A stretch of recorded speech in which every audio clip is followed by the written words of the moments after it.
So mga Kopra Boys, ay tayo na lulusong na, pupunta na tayo sa patag. Dandahan lang tayo pababa kasi mabigat ang dala ko. Mga 70 kilos to mahirap to.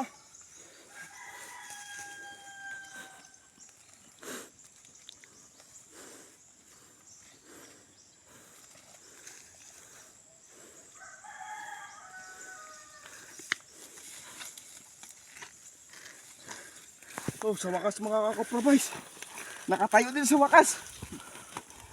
Kanina natumba ko. Amo na mga Kopra Boys, bababa na tayo. Let's go.